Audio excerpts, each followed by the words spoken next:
ইরাকের পার্লামেন্ট গতকাল শনিবার দেশটির নতুন প্রেসিডেন্ট হিসেবে নিজার আমেদিকে নির্বাচিত করেছে। এর মধ্য দিয়ে ইরাকের সরকার গঠন প্রক্রিয়া স্থবির করে রাখা রাজনৈতিক অচলাবস্থার অবসান হল। প্যাট্রিয়াটিক ইউনিয়ন অব কুর্দিস্তান মনোনীত প্রার্থী আমেদি শনিবার পার্লামেন্টে দ্বিতীয় দফার ভোটাভুটিতে ২২৭ ভোট পেয়ে জয়ী হন। তিনি স্বতন্ত্র প্রার্থী মুথানা আমিন নাদেরকে পরাজিত করেন। নাদের মাত্র ১৫ ভোট পেয়েছেন।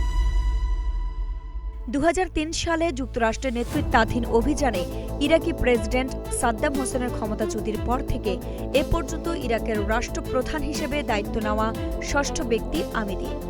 পার্লামেন্টে ভোটাভুটির পর বক্তব্য দিতে গিয়ে আমেদি বলেন, তিনি দেশের সামনে থাকা চ্যালেঞ্জগুলো সম্পর্কে পুরোপুরি সচেতন। তিনি সরকারের ৩টি শাখার সঙ্গে একসঙ্গে কাজ করার এবং সবার আগে ইরাক নীতিতে অঙ্গীকারবদ্ধ থাকার প্রতিশ্রুতি দেন। ইরান যুক্তরাষ্ট্র যুদ্ধ চলাকালে ইরাকে হওয়া হামলারও নিন্দা জানান আমেদি।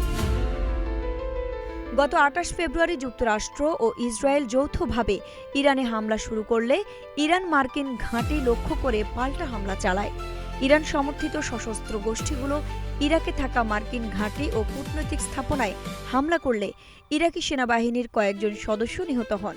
ইরাকে প্রেসিডেন্ট নির্বাচিত হওয়ার পর এখন সবার দৃষ্টি নতুন প্রধানমন্ত্রী নির্বাচনের দিকে। এটি আরও গুরুত্বপূর্ণ ও রাজনৈতিকভাবে উত্তেজনাপূর্ণ সিদ্ধান্ত হিসেবে বিবেচিত হচ্ছে। আইরিন হাসান, নাগরিক প্রতিদিন।